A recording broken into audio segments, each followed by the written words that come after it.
नका बरं कोणी. हां, श्रोता जिवंत पाहिजे. हसा का रडा का रागवा हरकत नाही, काहीही करा, पण काहीतरी प्रतिक्रिया व्यक्त करा, रिॲक्शन द्या. मी ॲक्शन दिल्यावर आपण रिॲक्शन दिली तर मला कळतं की ठीक आहे, तुम्हाला हा विषय समजलाय, कळलाय, पटलाय. आणखीन पलीकडे जाऊन सांगायचं तर ऐकायला गेलाय म्हणजे माईक सिस्टीम बरोबर आहे. हां, काय दादा?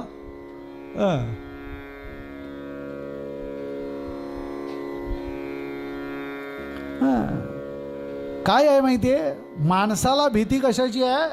आपला विषय कुठे आहे? पितृऋण. माणसाला भीती मृत्यूची आहे. संत म्हणाले मृत्यू कशाने येतो?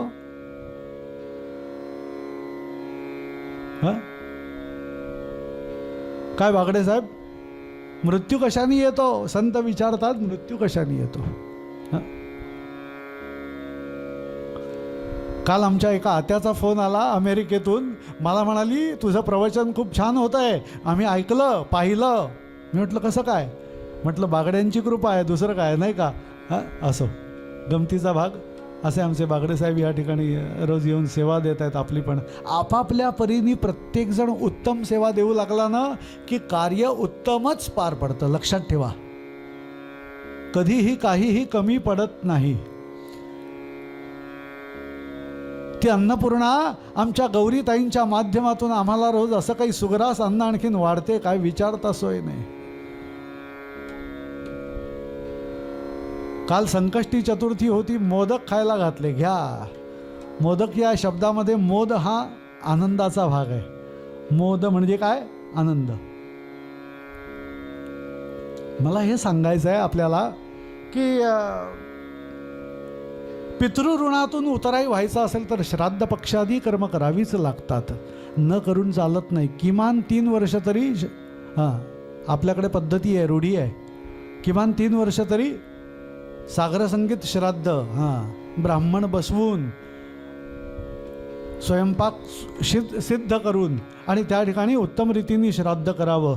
मग 4थ्या वर्षापासून तुम्ही नुसतं नाही उपलब्ध सगळ्या गोष्टी, गुरुजींना बोलवा, दान द्या, दक्षिणा द्या, काय ते वस्त्रदान करा, काहीही दान करा, जे करायचं ते करा. पण ते 4थ्या वर्षापासून चालेल. पहिली 3 वर्ष किमान श्राद्ध नीट झालंच पाहिजे.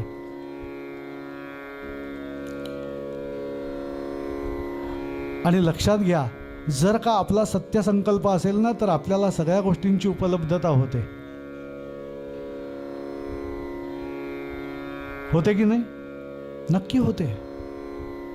फक्त आपली इच्छा बळकट पाहिजे, पक्की पाहिजे. जसं समर्थांनी निश्चय सांगितले दासबोधाच्या पहिल्याच समासात मंगलाचरणात 15 निश्चय सांगितले. त्याच्यात त्या सगळ्या निश्चयांमध्ये शुद्ध भक्तीचा निश्चय सांगितला. कथा श्रवण करायची आहे ना तर आनंदाने करायची. काय ती कटकट उगाचच असा विचार करून नाही कथा श्रवण करून चालत. मस्त आनंदात बसायचं. बरं 2 तासांनी चहा नक्की देणार आहेत. सुहास काका व्यवस्था रोज उत्तम करतायत, असंही काही नाही आहे. चहा घ्या, पाणी घ्या, सगळं काही घ्या, पण पुन्हा येऊन बसा. एवढी सगळी उत्तम व्यवस्था केलेली असताना जर का आपण कथा श्रवण केली नाही तर दोष कोणाकडे जातो? आपल्याकडे जातो.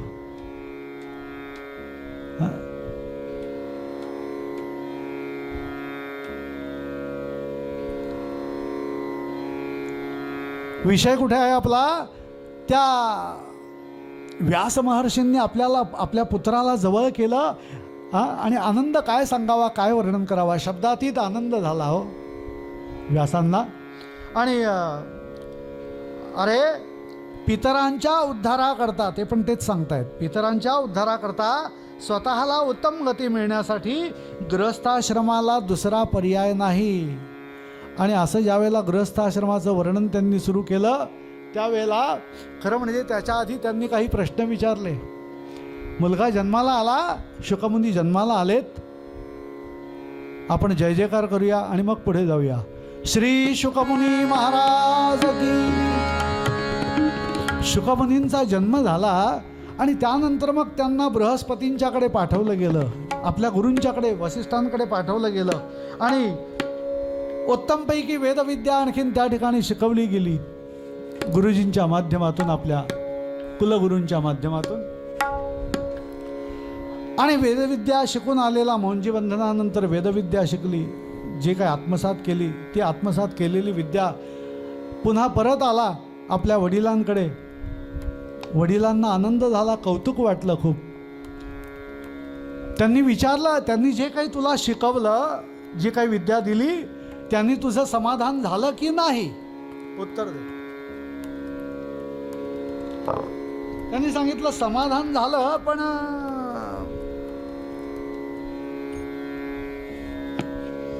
पाहिजे तितकं समाधान नाही झालं, पूर्णतः समाधान नाही मिळालं अजून. आणि मग त्याच्या समाधानाकरता व्यास महर्षींनी देवी भागवताची रचना केली आहे.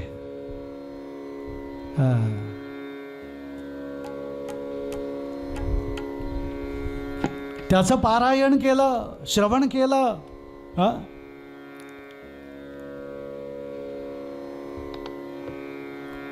आणि मग याला सांगितलं, उपदेश केला, आता ऐक, या सगळ्या ऋणांतून आपल्याला मुक्त व्हायचं असेल तर गृहस्थाश्रम स्वीकारावा लागेल, किंबहुना तू स्वीकारावास अशी माझी इच्छा आहे.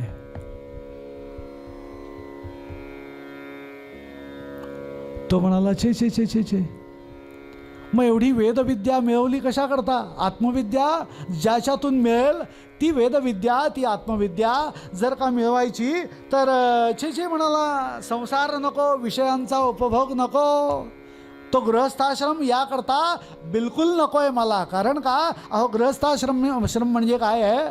बेडी आहे. हां,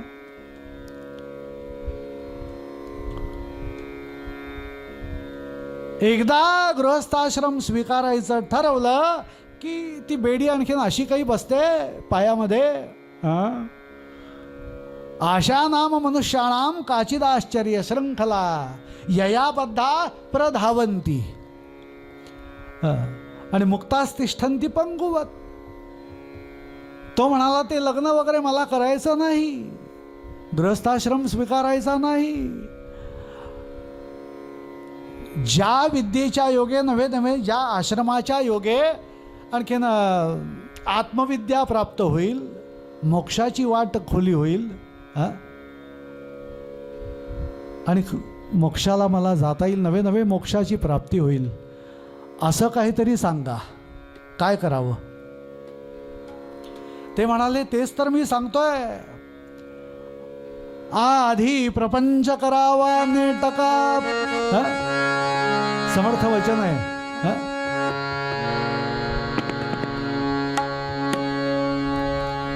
जो काही प्रपंच करायचा तो देखील उत्तम करायचा, आनंदाने करायचा. याचं कारण का, तो जर उत्तम नाही झाला तर पुढला मार्ग मोकळा होत नाही.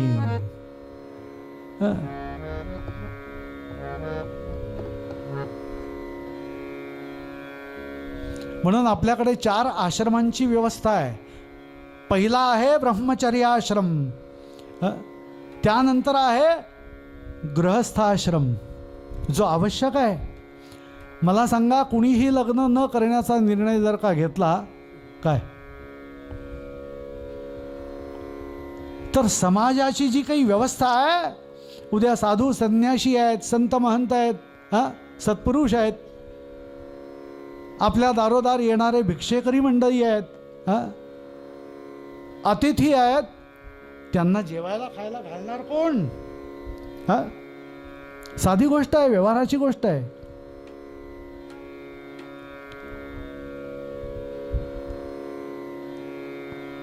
व्यासमुनी पुन्हा पुन्हा पुन्हा पुन्हा आपल्या त्या लेकराला, शुकमुनींना गृहस्थाश्रमाचं महत्त्व पटवून देत आहेत.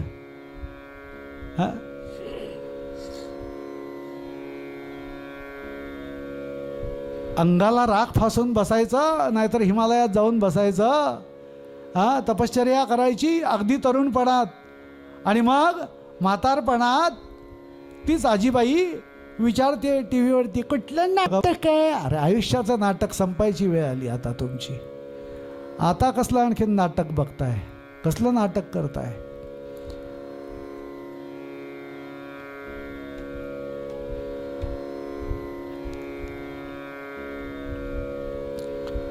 शारदा नाटक उभं राहिलं आपल्या सर्वत्रांना. ते नाटक कोकणातल्या लोकांना तर नक्की माहिती असायला पाहिजे, कारण कोकण प्रांतामध्ये संगीत नाटकं पूर्वी तर मालिकाच्या मालिका अशा चालू व्हायच्या. असे उत्सव म्हटला की संगीत नाटक.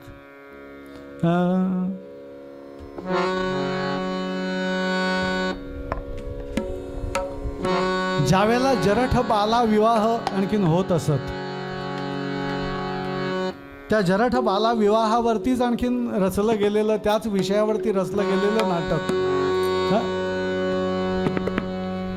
म्हणून कलियुगात संन्यास वर्ज्य सांगितलेला आहे, लक्षात घ्या. करू नका, संन्यास घेण्याच्या फंदात पडू नका. कारण का? कारण ते विषय जे आहेत ना, ते विषय तुम्ही आत्ता जर का दाबाल, त्यांची मुस्कटदाबी कराल, त्यांना दाबून ठेवाल, आवळून ठेवाल, बांधून ठेवाल, तर ते उद्या नको त्या वयात डोकं वर काढतील, तोंड वर काढतील. म्हणून समर्थांनी अनेक जे निश्चय सांगितले त्याच्यातला दुसरा निश्चय सांगतो. मगाशी एक निश्चय आपल्याला सांगितला की शुद्ध भक्तीचा निश्चय, तसा अलिप्तपणाचा निश्चय बोलिला असे. आपण समास उघडून बघा मंगलाचरणाचा. संसारात राहायचंय, रममाण व्हायचंय, पण जी काही पत्नी आहे, जी मुलं बाळं आहेत, जे नोकर चाकर आहेत, जे घरदार, गाडी बंगला, जे जे जे जे काही आपलं आणखीन सगळं, जी काही संपदा आहे, जी काही आणखीन वैभव आहे, त्या वैभवाला चिकटून न राहता त्याच्यातून बाजूला व्हायचं आहे, बाजूला राहायचं आहे. नाहीतर माझे माझे आणि भ्रांतीचे ओझे.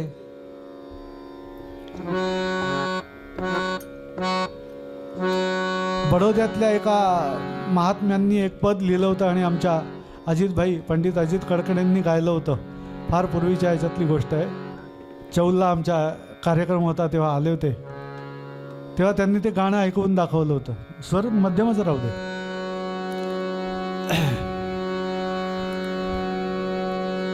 ते पद ऐकवून दाखवलं. गणपतीच्या नादाने वेडा झालो मी, तुम्हास सांगून त्याचा उपयोग नाही. माझा मुलगा, माझी मुलगी, माझी बायको, माझी गाडी, असं माझं माझं तुम्ही करत बसता, पण तुम्हाला सांगून या गोष्टींचा काही उपयोग नाही. असं ते साधूंनी जे काव्य केलं होतं त्याचा मतितार्थ होता.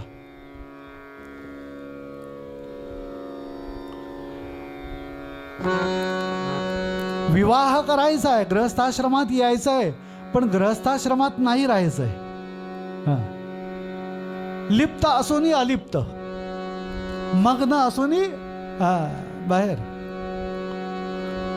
तेवढ्या पुरतं काय, तो संसार करायचा, प्रपंच करायचा, पुन्हा बाजूला व्हायचं, चिकटून नाही राहायचं.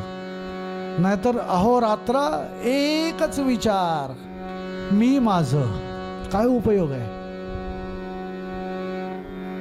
जरठ बाला विवाहावरती जे नाटक रचलं गेलं, त्या नाटकातलं पद आहे. म्हणून संन्यास घेऊ नका असं सांगितलं. कलियुगात तर बिलकुल घेऊ नका. का नको? तर नको तेव्हा विषय उफाळून येतील, आणि जर का ते आले, शब्दस्पर्श रूप रसगंध इत्यादी पंचविषयांपैकी जर एखादा जरी आला, किंवा कामक्रोधादी षडरूपांपैकी एखादा जरी आणखीन तिकडे आला, तरी तो तुमचं आयुष्य बर्बाद करतो.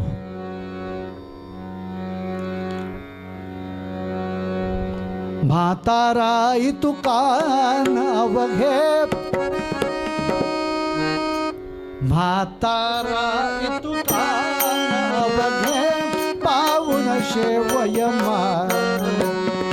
म्हातारा तुकान अवघे, पाऊन शेवयमा.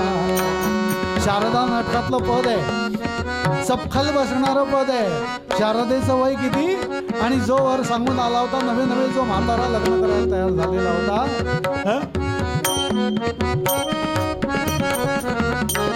जरठ बाला झाला विवाहावरती आणखीन आधारित नाटक.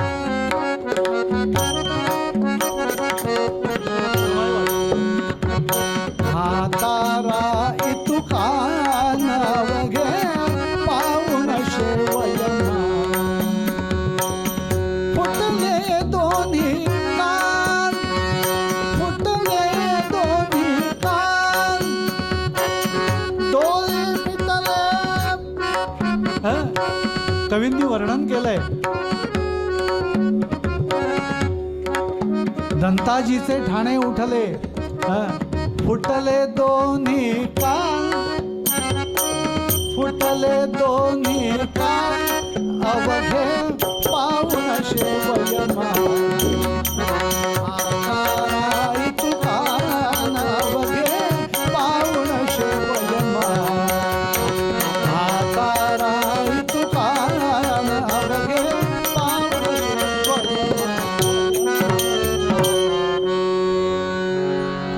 नन्ना करीते मान, दंताजीचे ठाणे उठले, फुटले दोन्ही कान, अवघे पाऊण शेवयमान.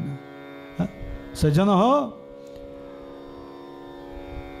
वय वर्ष 75 झालं 80 झालं तरी विषय जर का संपत नसतील तर वानप्रस्थाश्रम केव्हा घेणार, केव्हा करणार. काही येताना देवी भागवत ऐकायला ते म्हणले नाही नाचसून बाळंत व्हायची आहे. काय गंमत आहे बघा, नातसून, सून नव्हे बरं, नाचसून बाळंत व्हायची. आणि एकदा का तिचं झालं ना बाळंतपण सुरळीत सुखरूप की नक्की देवी भागवत ऐकणार म्हणाले. नाचसून बाळंतीण झाली, मुलगा झाला, आजीबाईंची परत भेट झाली. म्हटलं आता तरी येणार का भागवत ऐकायला, कथा ऐकायला. ते म्हणले नाही जरा यांचं एकदा सुरळीत लागून होऊन दे, नाही का बारसं वगैरे सगळं नीट होऊ दे मग येऊ. विषयाचे सुखद्वाड इथे वाटे बहुगोड, पुढे आहे अवघड यमयातना. जुनं भजन आहे, सीताराम राजाराम भजोरे मना, अमोलिक जाते वय आता तरी धरी सोय. असा काय नरदेह मिळेल पुन्हा. कुणाला माहिती आहे एक्सपायरी डेट, माहिती आहे कोणाला तरी माहिती आहे का. हे जग सोडून केव्हा जायचंय कुणाला तरी माहिती आहे. बरं ज्योतिषी जरी असले तरी ते सांगत नाहीत का, त्यांचा नियम आहे, शिरस्ता आहे. हां, कोणाला मृत्यू सांगायचा नाही, ज्योतिषशास्त्राचा पहिला नियम. बाकी सगळं सांगा, मुलगा होईल का नाही, नाही होणार, होईल, जे काय होईल, मुली होतील, काय होतील सगळं सांगा, पण मृत्यू नाही सांगायचा. अलिखित नियम आहे.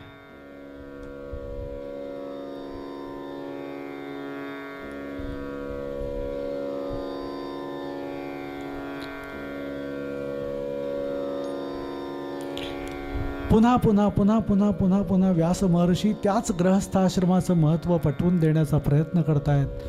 पुन्हा तोच तो यांचा पुत्र म्हणजे शुकमुनी उत्तर देत आहेत, अहो छे छे पिताजी, अहो असं काय करता, गृहस्थाश्रम कसा स्वीकारायचा. आणि जर का स्वीकारायचा म्हटलं तर हे सगळं जे काही आत्मज्ञान व्हायला हवं आहे ते आत्मज्ञान होणार कसं. आणि करता करता ते म्हणाले ठीक आहे आपण असं करूया, ज्यापासून भवबंधातून मुक्ती मिळेल तेच शिकलं पाहिजे आणि बंधने आणखीन वाढविण्याच्या गोष्टी शिकाव्या. पुरुषाला ग्रहण म्हणजे ग्रासून टाकत असतं. मग काय करायचं, काही नाही, एक काम कर. शुकमुनींना सांगितलं महर्षींनी, सद्गुरूंना शरण जा. कोण सद्गुरू? मिथिला नगरीचे राजे जनक. ओहो हो हो हो, माझे सद्गुरू, आपले सद्गुरू. बरं ते देखील कोण? मिथिला नगरीचा राजा म्हणजे जो गृहस्थाश्रम स्वीकारून राहिला आहे, नवे नवे राजपद देखील उपभोगतो आहे, राज्यकारभार चालवतो आहे, ज्याचा आणखीन आपले मंत्रीगण आहेत, राज्य आहे, सगळी सत्ता आहे, बाकी सगळी समृद्धी आहे, आणि ते माझे सद्गुरू. कसं शक्य आहे? आधी त्यांच्याकडेही जायला तयार होईनात शुकमुनी. मी नाही जाणार.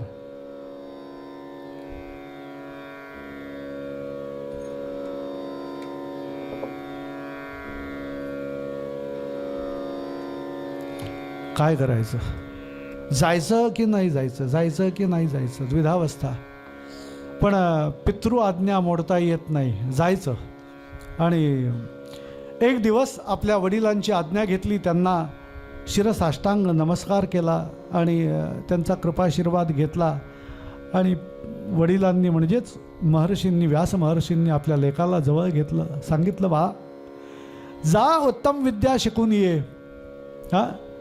उत्तम विद्या शिकून ये आणि उत्तम उपदेशामृत आणखीन घेऊन ये, असं सांगितलंय. मात्र निरोप दिला. खरं म्हणजे डोळ्यातून अश्रू आलेत. आणि ही स्वाभाविक गोष्ट आहे. आधी पुत्र नव्हता म्हणून डोळ्यातून अश्रू येत होते. आता आहे तो आपल्याला सोडून इतक्या दूरवर चालला आहे. कुठे? तो हिमालय. आणि त्या हिमालयाच्याही पलीकडे मिथिला नगरी, आणि त्या नगरीमध्ये जायचं, उपदेश घ्यायचा, सद्गुरूंच्या जवळ जाऊन बसून त्यांची सेवा करायची, उपदेश घ्यायचा. एवढ्या सगळ्या कालखंडामध्ये काहीही घडू शकतं. प्रश्न पडला, भीती वाटली अंतरी. पण नाही पाठवला तर हा आपलं म्हणणं ऐकणारही नाही, गृहस्थाश्रम स्वीकारणारही नाही.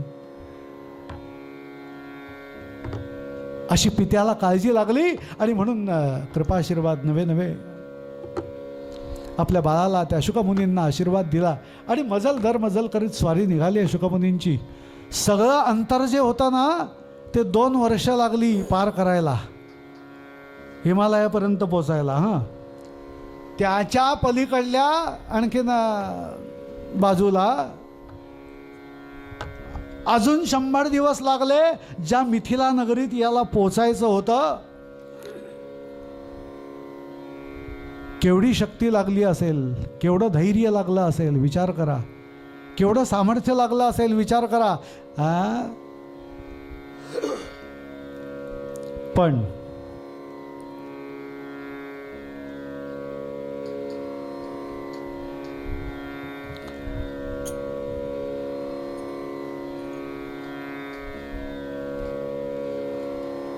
मजल दर मजल करीत आणखीन हे शुकमुनी त्या ठिकाणी पोचलेत.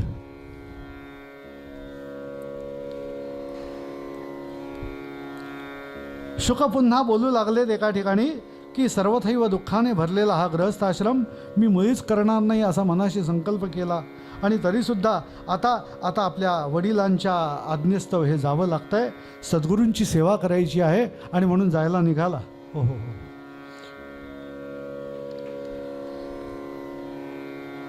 व्यास पुढे सांगू लागले,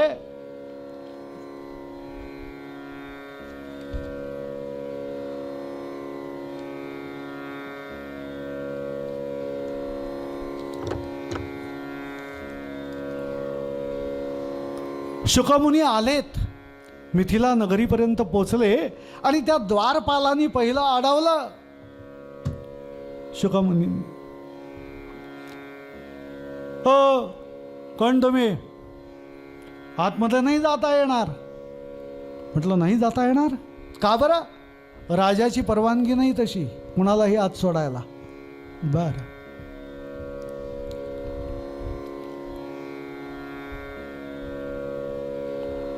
आठ दिवस शुकमुनींना बाहेरच्या आणखीन अभ्यागत कक्षामध्येच नवे प्रवेशद्वाराच्याही बाहेर थांबावं लागलं.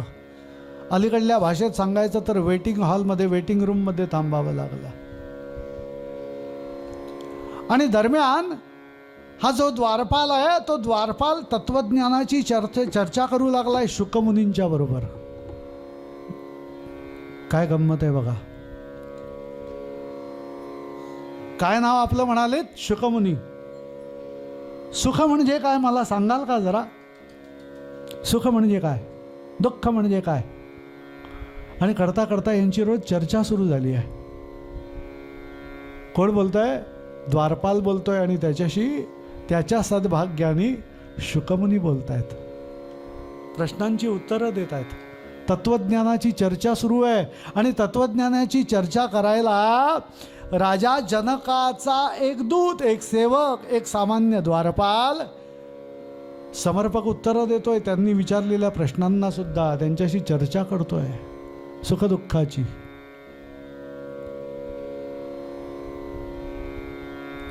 आठ दिवस असेच गेले आणि त्यानंतर मग काही दुसऱ्या पुढल्या विभागामध्ये आणखीन याची शुकमुनींची रवानगी झाली. पुढला एक जो प्रदेश होता, जो भाग होता, त्या ठिकाणी उत्तम प्रकारचं अन्न ठेवलेलं होतं, उत्तम प्रकारची फळं ठेवलेली होती, सुकामेवा ठेवलेला होता. अन्नपूर्णा माता जणू काही स्वतः आणखीन तिकडे येऊन हे सगळं आणखीन तयारी करते. असं प्रसन्न आणखीन ते स्थान होतं ज्या ठिकाणी भरपूर वेगळ्या वेगळ्या प्रकारचं अन्न होतं ठेवलेलं. आणि त्याचबरोबर सेवा करायला अप्सरा होत्या, सुंदर सुंदर. त्या अप्सरांनी या शुकमुनींना पाहिलं, मात्र त्या अप्सरा सुद्धा वेड्या पिशा व्हायला लागल्या यांना पाहून. काय राजबेंडा पुरुष आहे, काय उत्तम पुरुष आहे. साक्षात शुकमुनी. म्हणून तर असं म्हटलं, शुकासारिखे पूर्ण वैराग्य ज्यांचे.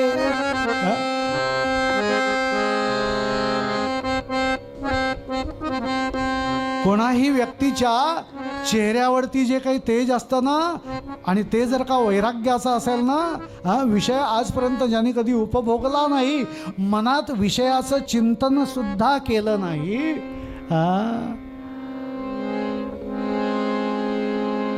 आणि दारेषणा तर बिलकुल केली नाही, पुत्रेषणा त्याहून नाही, अशी वैराग्याची मूर्ती, असा वैराग्याचा पुतळा समोर आहेत. शुकमुनी आहेत. त्या अप्सरा पाहतच राहिल्या त्या शुकमुनींच्याकडे, आणि पाहता पाहता पाहता त्याच त्यांच्या प्रेमात पडतात की काय असं त्यांना वाटलं, जाणवलं. हो हो हो.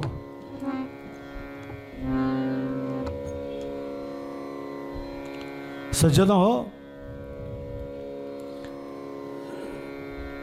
पण जे खरोखर महान असतात, ज्यांच्याकडे वैराग्य ही वृत्ती मुळातच असते ना, परवा जो मी श्लोक आपल्याला सांगितला, लोक काय म्हणतील याचा ते विचार करत नाहीत. निंदोत वानोत सुनीतिमंत असो नसो वा कमला गृहात, हो मृत्यू आजीच घडो युगांती, सन्मार्ग सोडोनी भले न जाती.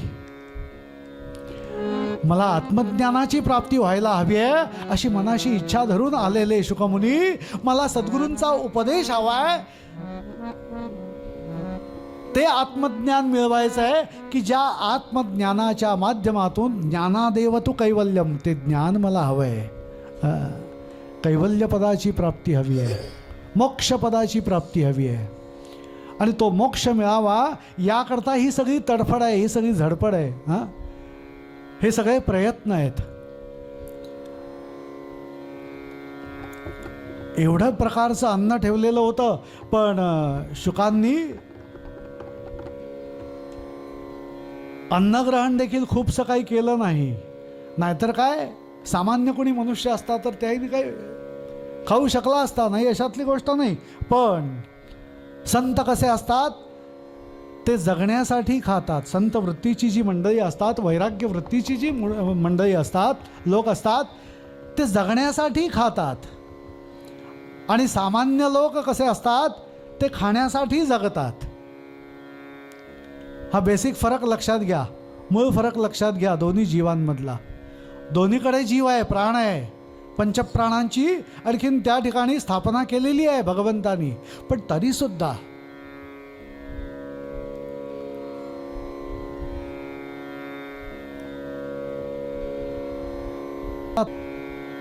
आणि अशा सद्गुरूंचा उपदेश आपल्याला व्हावा आणि तो उत्तमच व्हावा अशी अंतरी तळमळ मनाशी घेऊन निघालेले शुकमुनी. कारण वडिलांनी सद्गुरूंची महती देखील गाऊन आणखीन सांगितली. बा शुका, बरं शुक तरी नाव का ठेवलं? शुकीचं रूप घेऊन गेली होती ती. कोण? अप्सरा जी आली होती ना, ती शुकीचं रूप घेऊन गेली होती तिकडे आश्रमामध्ये. आणि म्हणून या बाळाचं नाव शुक ठेवलं होतं. असे हे शुकमुनी या ठिकाणी आलेत. सद्गुरू वाचोनी सापडे ना सोय, धरावे ते पाय आधी आधी.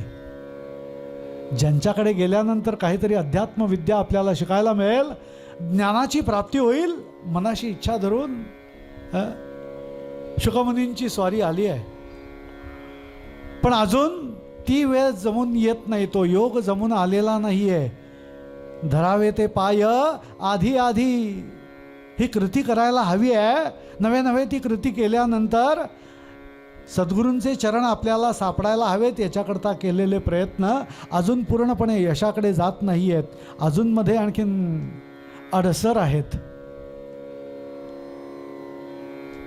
जिकडे अन्न ठेवलं होतं, मी तुम्हाला म्हटलं तसं, त्या ठिकाणी काही फळं होती. फळं एक दोन खाल्ली. कशा करता? आपला जीव राहिला पाहिजे, जगला पाहिजे, तगला तर पाहिजे ना.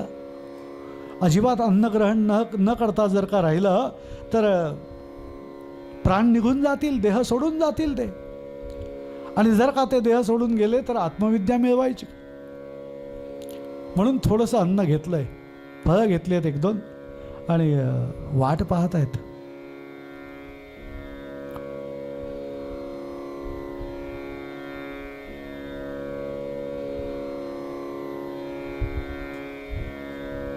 अजून तृप्ती नाही, अजून तृप्ती नाही, अजून तृप्ती नाही. इतका मी शांत का बसलो? आपल्याला एवढी तरी वाट पाहायची सवय झाली पाहिजे. इतक्या सहजासहजी उपदेश होत नाही, लक्षात घ्या. तितिक्षा.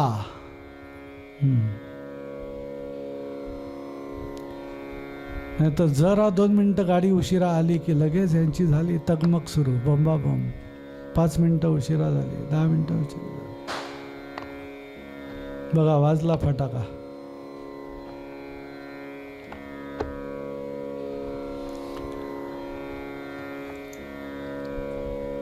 आणि जनक राजापाशी जाण्यासाठी आतुर झालेले ते शुकमुनी याजसाठी केला होता अट्टहास. तो क्षण जुळून आला, ती वेळा जुळून आली आणि जनक राजाचं दर्शन झालं, आपल्या सद्गुरूंचं दर्शन झालं. शुकमुनींना दंडवत घातलं आपल्या नेत्राश्रुद्धी, त्या ठिकाणी आनंदाश्रुंनी आणखीन सद्गुरू चरणांच्या आणखीन वरती प्रेमाचा अभिषेक केलाय.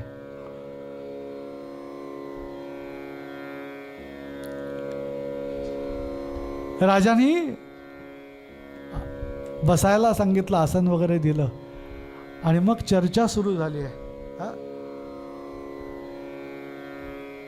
काय चर्चा होती की शुकमुनी विचारतायत, मला अजून प्रश्नाचं उत्तर नीटसं मिळत नाहीये. मी काय करावं? प्रपंच करावा का त्याच्या प्रपंच करता करता परमार्थ करावा, का आत्मविद्या एकदम मिळवावी, ब्रह्मविद्या एकदम मिळवावी आणि मोक्षाला जावं? अजून मलाच कळत नाहीये. आणि आपण अधिकारी आहात असं आपलं नाव ऐकलं म्हणून माझ्या पित्याकडून, आणि म्हणून इथपर्यंत आलो. पण खरं सांगायचं तर मला अजून मनातल्या शंका माझ्या गेल्या नाही आहेत. राजे महाराज, अहो आपण तर राजे आहात या मिथिला नगरीचे. आणि या नगरीचे राजे असताना अर्थातच आपण गृहस्थाश्रमी आहात. आपल्याला राणी आहे, पुत्र पौत्र आहेत, राज्यकारभार चालवण्यासाठी मंत्रीगण आहे.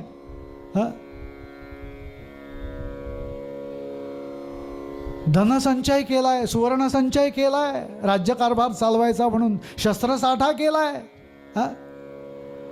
आपल्यातलीच अजून अपपर भावना संपलेली नाही आहे. तर अशा आपल्या माध्यमातून मला उपदेश कसा काय होणार, मला अजून प्रश्न आहे, शंका आहे. कोण म्हणताय? शुकमुनी. हो,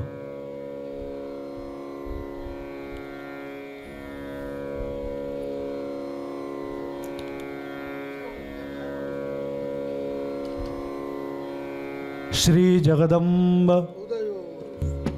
काय झालं? श्री जगदंब उदयोस्तु उदयोस्तु उदयोस्तु यजमानस्य संकल्पित मनोरथा सफला सन्तु. श्री जगदंबा माता की. तुमचा आवाज माझ्यापर्यंत येत नाहीये. मला कल्पना आहे तुम्हाला माईक नाही दिलेला वेगळा, पण भगवतीनी माईक दिलाय ना, त्याचा उपयोग करा ना. भगवतीनी माईक दिलाय ना, त्याचा उपयोग करा ना. माझ्यापेक्षा संख्येने तुम्ही बरेच जण आहात, मी एकटाच आहे इकडे, म्हणून मला माईकची योजना केली माझ्यासाठी.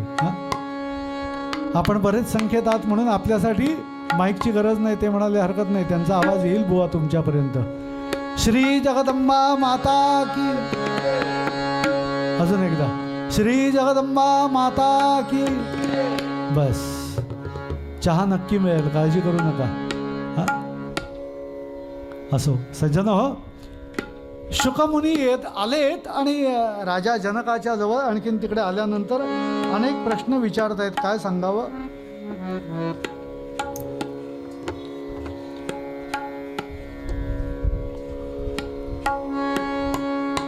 राजा जनक यांना सांगतोय की शुकमुनी, तुमचं म्हणणं खरं आहे, खोटं नाही आहे, पण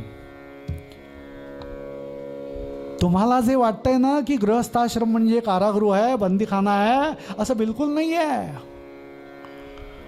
संसार करायचा आहे पण संसारात चिकटून नाही राहायचंय. प्रपंच करायचा आहे पण प्रपंचात चिकटून नाही राहायचंय. हेच आपले पिताश्री आपल्याला सांगत होते आणि मी आता तुम्हाला तेच सांगतोय.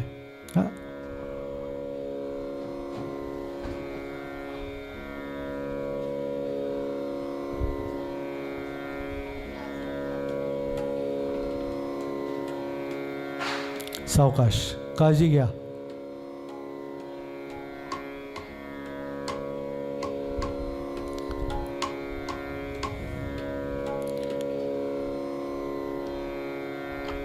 गृहस्थाश्रमामध्ये येण्याबद्दल माझंही दुमत नाही आहे असं राजा जनक सांगतोय. सद्गुरू रूपी राजा जनक सांगतोय की आपण गृहस्थाश्रम स्वीकारलाच पाहिजे, किंबहुना स्वीकारा, अशी माझीही आणखीन आपल्याला सांगी आहे, आज्ञा आहे. असं फार तर समजा, जशी आपल्या वडिलांनी दिली तशी मीही आपल्याला आज्ञा देतो. गृहस्थाश्रम स्वीकारा. ठराविक कालखंडापर्यंत त्या गृहस्थाश्रमामध्ये राहा. कशा करता राहायचं आहे तर आपल्या पूर्वजांचा उद्धार, आपल्या पितरांचा उद्धार होण्याकरता आपण जर का आणखीन त्या ठिकाणी विवाह केला नाहीत, आपल्या उदरी जर का पुत्र आणखीन जन्म झाला नाही, तर आपली जी काही कुलपरंपरा आहे, जे कुलाचार आहेत, कुलाची वृद्धी व्हायची कशी? आणि अशी कुलाची वृद्धी होता होता होता होताच एक वेळ कुठेतरी आपल्याला वानप्रस्थाश्रम स्वीकारावासा वाटतो किंवा त्या वयामध्ये आपण जाऊन पोचतो. तिथेच थांबायचं आहे संसार घेतून. मुलगा गादीवरती आणखीन बसू लागला, राज्यकारभार सांभाळू लागला, सगळं काही नीट पाहू लागला की आपण स्वतः त्याच्यातून मुक्ती घ्यायची आहे, बाजूला व्हायचं आहे. तोच मोक्ष आहे. मोक्ष म्हणजे वेगळा काही नाही आहे. मोक्ष मोक्ष मोक्ष याचा अर्थ काय? याच देही याच डोळा, मुक्तीचा सोहळा भोगता आला पाहिजे. मोक्ष म्हणजे काय? कामापासून बाजूला जाता आलं पाहिजे, क्रोधापासून बाजूला जाता आलं पाहिजे, लोभापासून बाजूला होता आलं पाहिजे, मोहापासून बाजूला होता आलं पाहिजे. षड रिपूंच्या पासून, पंच विषयांच्या पासून आसक्ती सगळ्या आणखीन सोडून देऊन त्याच्यातून पुढे जाता आलं पाहिजे. म्हणजेच मोक्ष आहे, दुसरं तिसरं काही नाही आहे. राजा शुका, मोक्ष म्हणजे काय? वर्षानुवर्ष तपश्चर्या केली. अरे असंच जर का असेल तर ज्यांनी अनेक वर्ष तपश्चर्या केली त्या विश्वामित्रांची कथा तुला माहिती आहे ना? काय घडलं? ज्यांनी सूर्य गायत्रीची निर्मिती केली, सूर्य गायत्री ज्यांनी निर्माण केली, अशी ज्यांची आणखीन सिद्धता होती, तपश्चर्या होती, अशी ज्यांच्याकडे विद्या होती प्राप्त, तेजःपुंज असे ऋषी ज्यांना आत्मविद्या प्राप्त होणारच होती, नवे नवे झालीच होती असं म्हटलं तर वावगं ठरत नाही. पण असे थोर ऋषी, तपस्वी ऋषी, ज्ञानी ऋषी विश्वामित्र, पण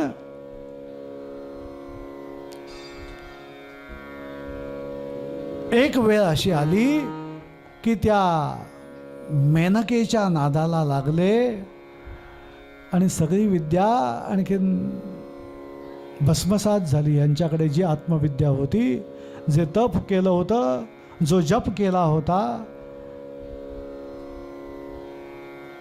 त्या सगळ्याचा नाश झाला. आणि म्हणून प्रपंचाचा विचार योग्य वेळी करावा.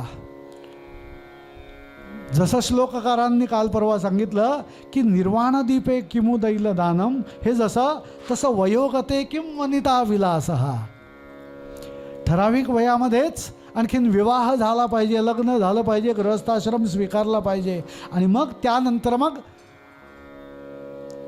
वानप्रस्थाश्रम आहे. आणि वानप्रस्थाश्रमातूनच पुढे मोक्ष आहे, गती आहे, उत्तम गती आहे. असं काहीही नाही आहे. विषय भोगायचे पण विषयांमध्ये चिकटून राहायचं नाही. गृहस्थाश्रमात राहायचं पण गृहस्थाश्रमातून पुढे जाण्याचा विचार नेहमी ठेवायचा. आणि असं करत करत जर का आपण आयुष्य जगलो ना तर कठीण नाही आहे. शुकमुनींना उपदेश केला आणि